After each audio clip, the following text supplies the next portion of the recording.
Hey guys, this is Issues with Toddy One Skip. I am Toddy One Skip. Welcome back to my channel. Thank you so much for allowing me to be part of your day.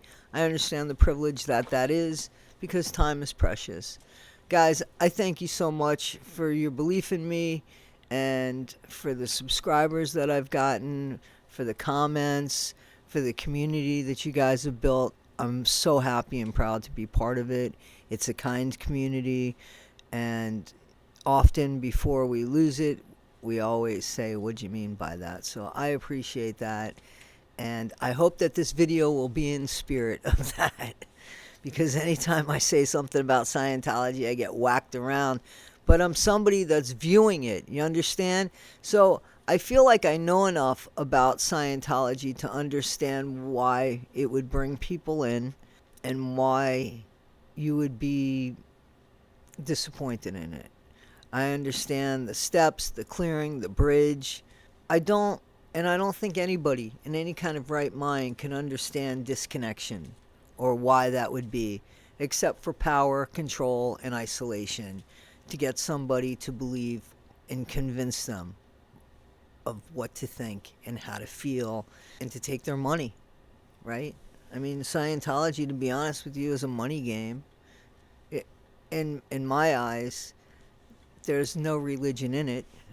I don't think that you really pray or believe in the power of a person per se. Like, I don't think people believe in L. Ron Hubbard or praying to L. Ron Hubbard.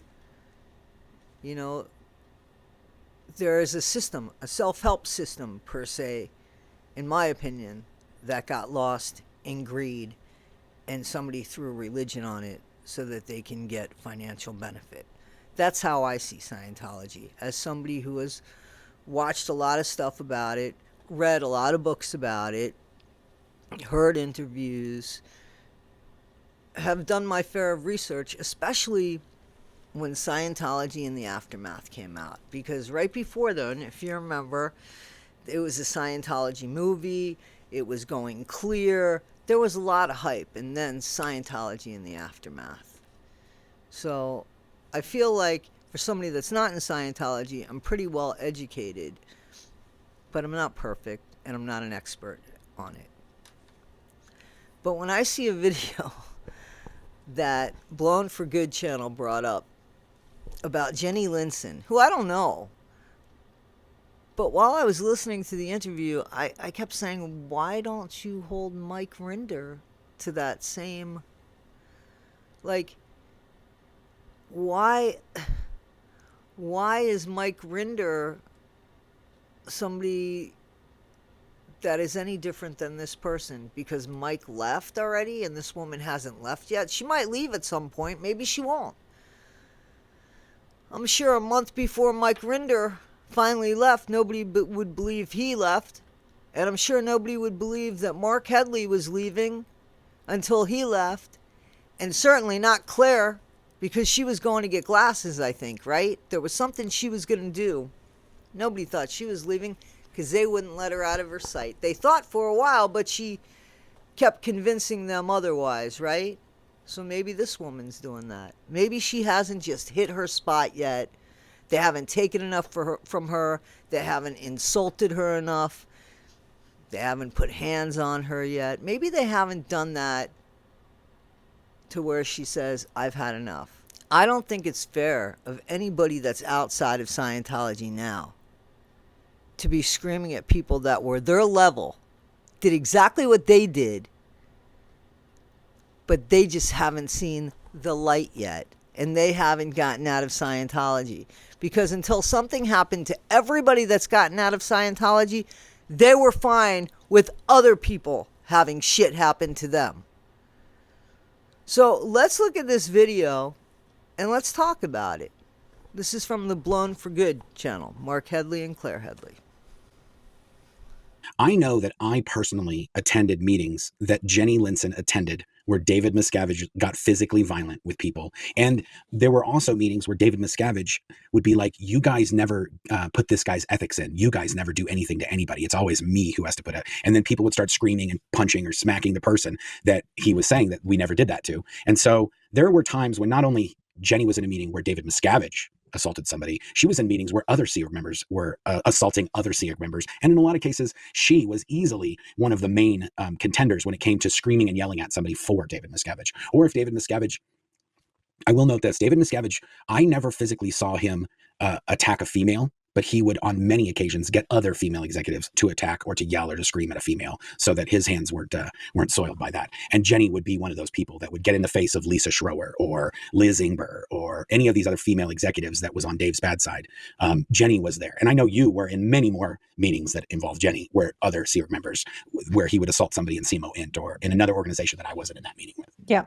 Yeah. And to reiterate, of course, because we get asked this a lot, nobody on that property was able to call 911. Nobody was free to leave. There was 24/7 security guards to prevent you from leaving. Many times people were prevented from leaving. Just for context, was the environment that was at that headquarters. It's a remote compound in the middle of nowhere, quite literally. So, but yes, no, I was in many meetings where Jenny was there as well, witnessing David Miscavige physically assault staff, including Mike Rinder, Mark Yeager, Guillaume Leserve, Norman Starkey. I mean, we could go on and on and on. And it's certainly not okay that David Miscavige put hands on anybody, or that Jenny Linsen was the one to do it to women or get in people's face and yell and scream.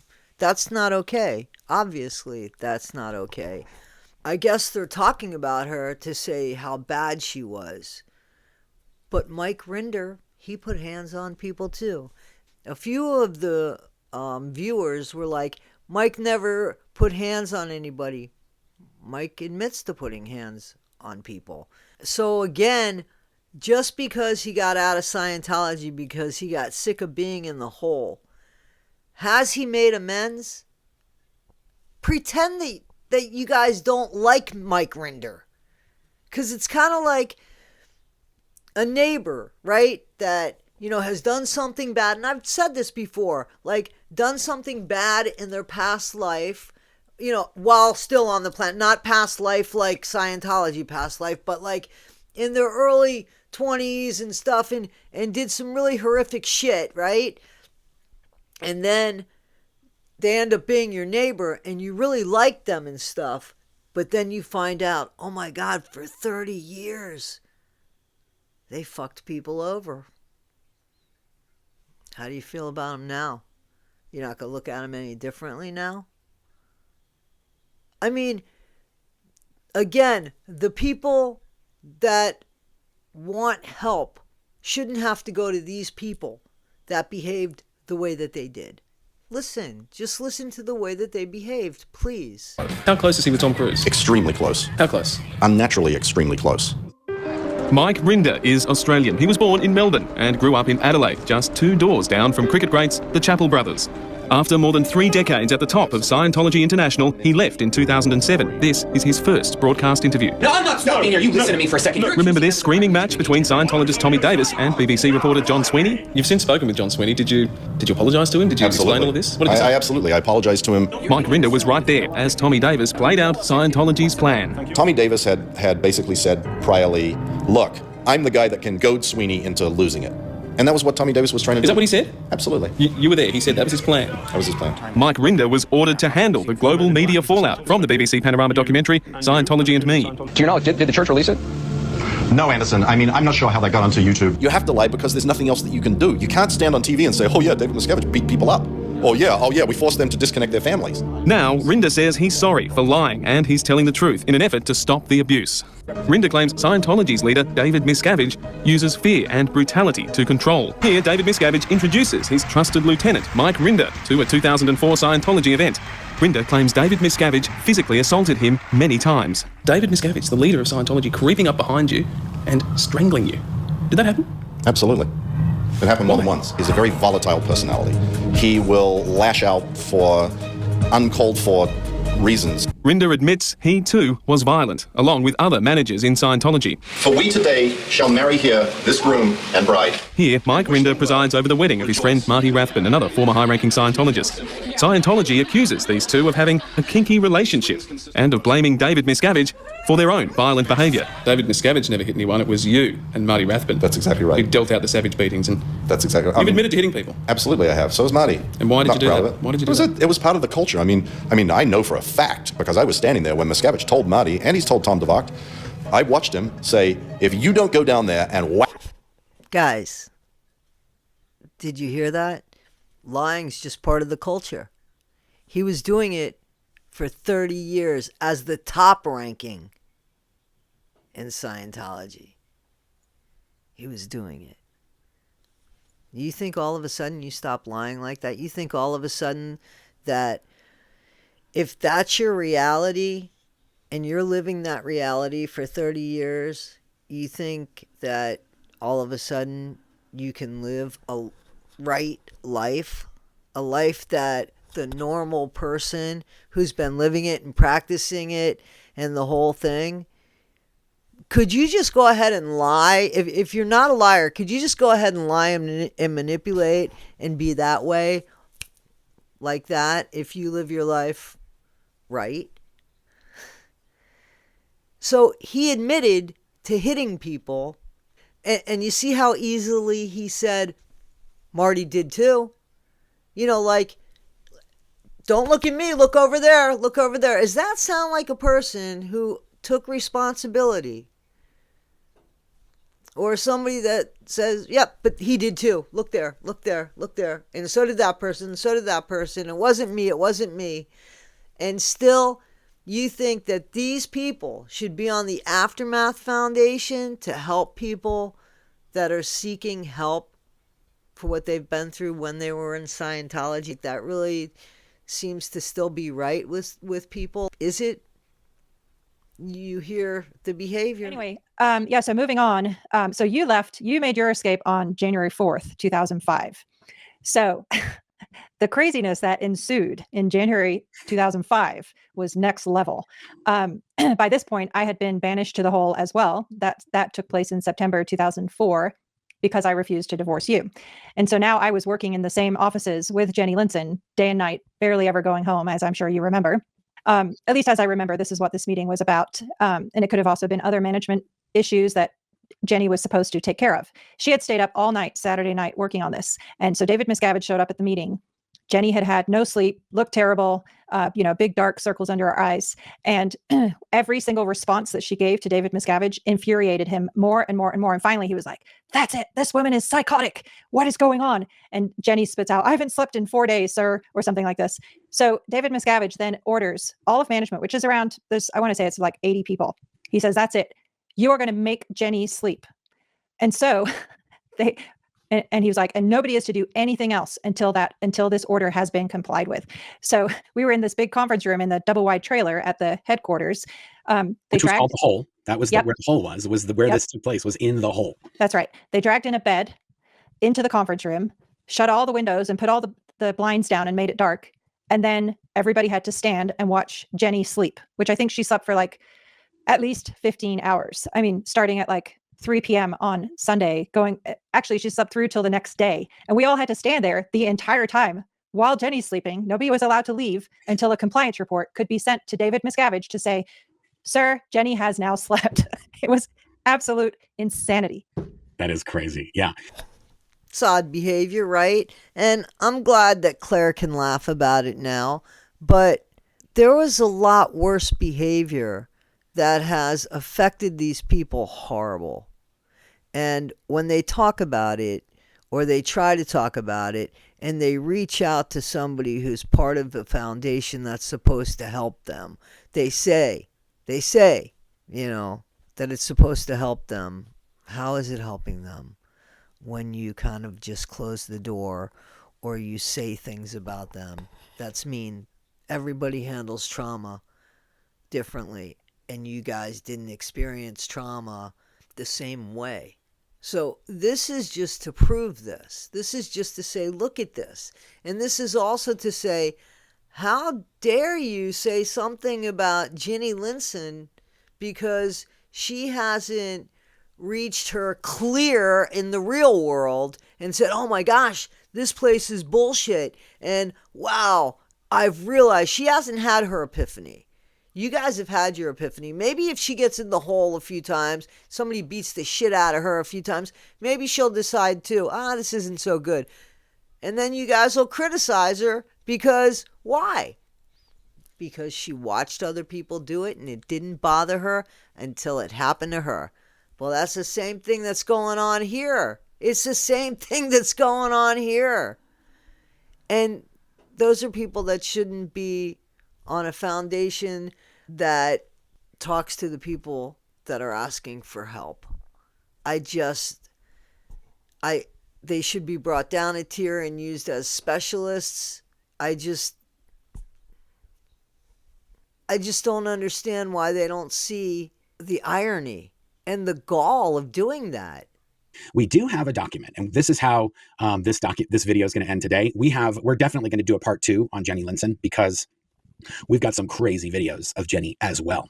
But the reason I wanted to bring this up is because Jenny is now saying this is a declaration of Jennifer Elise Linson. And do you have it there? Do you want to read this? I do. Yes. I, Jennifer Elise Linsen, declare and state as follows. 1, I'm a resident of California, a United States citizen, and I'm 43 years old. I am of sound mind and am fully qualified to make the following statements. 2, I have prepared this declaration by choice, not compulsion, as an exercise of my own free will and without any pressure, coercion, or duress concerning its content or preparation from anyone. 6, I have known Mr. David Miscavige for 22 and a half years. Mr. Miscavige, in the years I have known him, has treated me with kindness, compassion, and understanding that knows no bounds. I've spent more time with Mr. Miscavige and his direct assistants over the years than any other executive in the church. 7, I have never experienced nor witnessed any violence from Mr. Miscavige toward anyone, including Tom DeVocht. That's craziness. That is a doozy. I mean, we could easily find 30 people who witnessed David Miscavige, easily 30, probably more, just like off the top of my head without even thinking. Yeah, and this is how Scientology gets away with this in legal cases and in lawsuits. So guys, we heard Mike tell John Sweeney in an interview. I'll find the interview if you guys are interested, but it would be easy, where he says that because Sweeney says to him, I heard as a matter of fact that, Sweeney has an English accent, but that he heard as a matter of fact that Miscavige beat Rinder that morning and he was pulled out of the hole to come and do that interview. And Rinder said, that's not true, that's a lie. And then Rinder says, that is what happened. So guys, should we believe Rinder? He's doing the same thing that woman's doing, that they're calling her out on. Should we believe Claire and Mark? Because when they saw things, Claire says she saw things. Nobody called anybody else on it. And the reason was why? Because they couldn't call the police. You see what I'm saying? It's like nobody's taking accountability here. Nobody is. But they're easily pointing at people that just haven't seen the light yet. That just haven't been so mistreated that it's their turn to walk away. What do you think, guys? Talk to me in the chat, please. Please like, subscribe, and share. I really appreciate you guys. Have a great weekend. I hope you are. It's pouring here. I think it's pouring all over the East Coast of the United States. To everybody everywhere, stay safe. Take care. And I'll see you real soon. This is Issues with Toddy One Skip. I am Toddy One Skip. Thank you so much. And be better today than you were yesterday. Not half as good as you're going to be tomorrow. And just be yourself. Thanks, guys.